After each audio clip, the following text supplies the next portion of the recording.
Whose support does one seek when something tragic happens, as big as being sexually abused and molested, surviving a tragic car accident, or something else?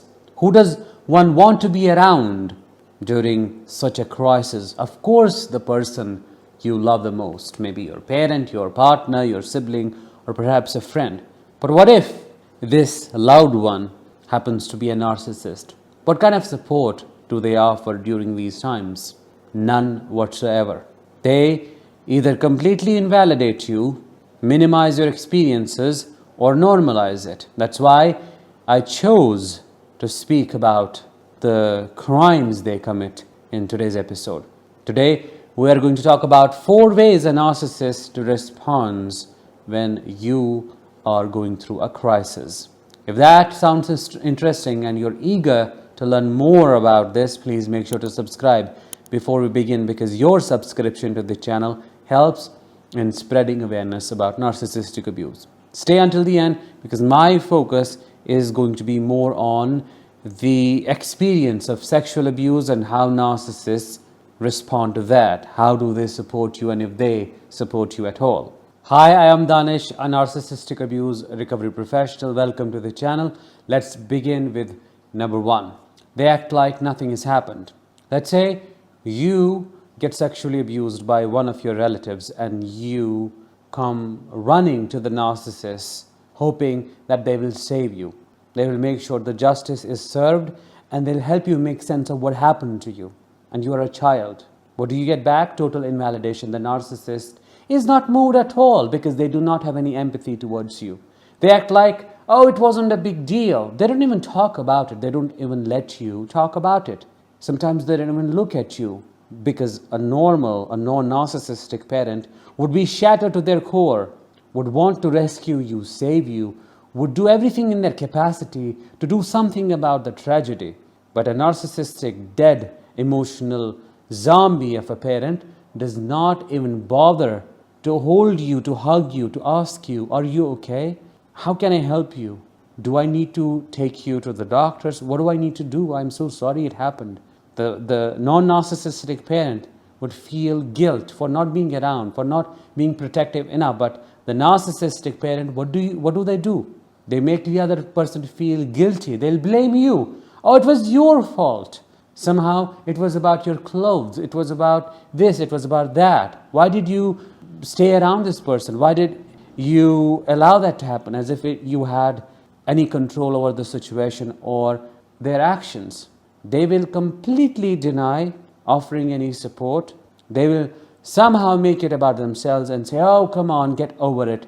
I have had traumas bigger than yours. It's not a big deal. When you have been sexually abused, and there is nothing, in my opinion, in my sight, that can be bigger than that. But the narcissistic parent will offer you no comfort whatsoever, and you will feel even more shattered to see your own parent, your own partner, this loved one, acting this way, because they're cold, they don't have a conscience, their moral compass is not working, they're morally corrupt and dead. This is not a big deal. The chances are they are like that. They do things like that to others, and it's normal to them. Number 2, they will gaslight you into believing it never happened, or if it happened, it didn't happen the way you remember it.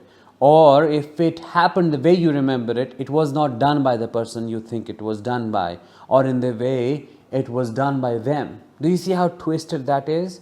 Let's say it's your own father who's a narcissist, and the mother is also an enabler and perhaps a narcissist. The father does something really bad to you, you're a daughter, and you come running to mom, hoping that mom would understand what happened, because you can't make sense of what was done and why it was done that way. You're completely dissociated because it was done by your own father, and your mother totally denies it. Oh no, you come on, stop making up things. Come on, stop lying. He can't ever think of doing those things to you. No, it never happened. Where are you hearing these stories from? Who told you that? Your daddy is not like that. His character is not like that. Instead of investigating, trying to dig in deep and trying to explore further, the narcissistic person The one who you see as your rescuer will try to bury it down, deep down, so that it's never found again, never talked about again, and you live with that experience and you deal with it on your own. Another example that I can give you is and it's an actual incident. Let's say there is some kind of help that comes to your home, but that help, that person who helps around the house, does something really bad to you. You go to your narcissistic parent and tell them this is what happened. Instead of doing everything in their capacity to make sure this person goes to prison and is penalized heavily, they enable them. They make sure that this person comes around a lot more, and sometimes they will punish you for making up these lies, like, how dare you, how could you think that this is what they could do when they are such a nice person. And they'll make sure, this is how cruel a narcissistic parent is. That's why I said in the beginning, I'll expose their crimes. They'll make sure you stay around that person, and they'll make sure that person shows up a lot more, giving them many chances to do what they did once. And now they can do it a lot, many times, because there is nobody rescuing you, there is nobody saving you, and you feel totally resourceless. How would you not develop chronic and complex post-traumatic stress? How would you not have major psychological and mental issues and emotional dysregulation? How would you not have trust issues if your first rescuer, the primary caretaker, the first exposure to the external world, betrayed you in this way? Response number 3, and this one is interesting. You might decide to open up, and you may share your experiences with a narcissist. You may share your deepest, darkest secret with them and tell them everything, hoping that will move them, that will bring out that loving father or mother out of them, and they will see you. And temporarily so, especially in the beginning, they'll pretend to care, especially if this parent or the partner is a covert narcissist. They will give a performance, they'll cry, they'll say things like, oh, why didn't you tell me before? I'm so shattered. How did this happen to you? Oh my God, where was I? All that drama. But then later, probably just an hour after that performance, you will see them roaming around happily as if nothing has happened. And it never gets talked about again, while you are struggling with your reality because you have made a big shift in it by becoming vulnerable, by exposing your deepest wounds to them. Instead of truly consoling you, offering long-term help, they will, for a short period of time, become very dramatic about the incident and somehow make it about themselves and how much it hurts them, and they are in pain now, and you might find yourself consoling them when you should be the one getting that support. That is crazy, but that is what happens. And then it's completely forgotten after a couple of days. As I said, nobody talks about it. I am saying it because that is what I experienced. If you do not know, I have experienced sexual abuse for decades. And I have created a special episode on this, which you would like to watch. You might find it here. And in that episode, I talk about what all happened and how I opened up to my mother.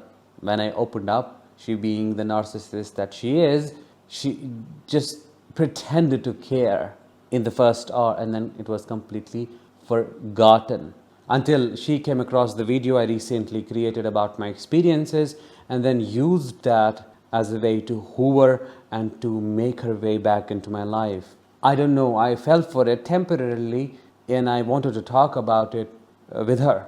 She, to my shock, made it seem like I had never told her anything like that. She doesn't remember anything like that. She heard this for the first time, and that only through my video. I was like, no, what are you talking about? I did tell you. She completely denied it, which leads us to response number 4. They make it seem like, oh, they don't know what you're talking about. You never told them. That never happened.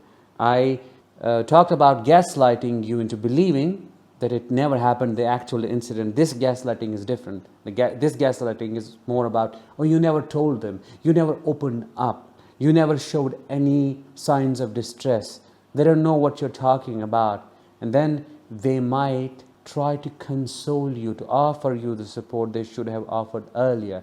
And behind offering that support is an ulterior motive, because now they want something from you. They know by pretending to care, they will get supply, or they are losing control over you, and they can pretend to care now so that they can, get their power back, which is what happened in my case. She pretended to care this time because everything was at risk for her. The risk was losing complete access to me, which she eventually did. And that's why that pretense, that's why the drama, that's why they're crying one more time. The gaslighting is strong, it's crazy. But this time, when she kept on saying, I don't remember, deep down, I was telling myself again and again, I know what you're doing here. You remember exactly what happened. You remember me telling you in specific words, you cried. There are two possibilities here. Either you were throwing a performance, which is the truth. Two, you did not actually care. You just were doing things for the sake of doing them. You were behaving in that way because you knew you are expected to give such a strong reaction, but actually you were numb, and that's why you don't remember it, since everything you say and do is nothing but a lie. It's nauseating how they offer conditional support, and they offer it only when it serves them. That's why it said it's all about the narcissist's ego. It's never about you. And it makes no sense that a narcissist would offer you support when they think it would benefit them, not when you need them. Which tells us they do have the capacity to offer it, they just don't care enough to offer it. This is what I would like you to know.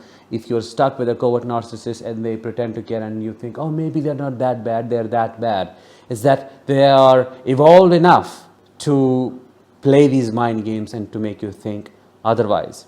The same kind of behaviors, narcissistic behaviors, are displayed by such an individual when other tragic things happens, like you are diagnosed with a terminal illness like 4th stage cancer, or you survive a tragic car accident. Instead of showing up, caring, like doing anything, something, everything to save you, they will escape. They'll go to some other source of supply when you're not available to offer them that supply. For example, you are in the hospital, you need somebody to be there for you, they won't be there for you.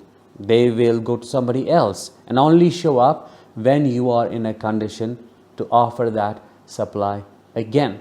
That is a rude awakening for us, but if that is what you have experienced and that is what you are going through currently, don't fall for their crap when they show up and justify it and say, oh, this was happening, that was happening, I was nervous, I didn't know what to do.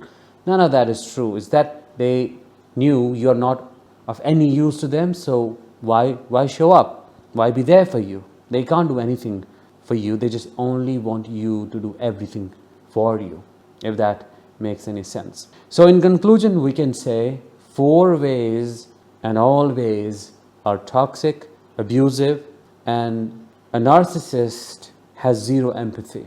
They don't wake up no matter what happens to you, no matter what befalls you, no matter what takes over, what happens to your life, to your resources, to your children. Nothing moves them until what happens to you has something to do with them, with their life, or with their resources. Even then, they blame you. Instead of finding a solution together or doing something, they blame you and they take out that rage on you. That was it for today's episode. I hope you found it helpful. If you did, let me know in the comments, and also share your experiences. Like, what were you able to resonate with the most? And I hope your experiences help a lot of people who watch this episode, who listen to this as a podcast. I'll talk with you in the next one. Until then, as always, let the healing begin and continue.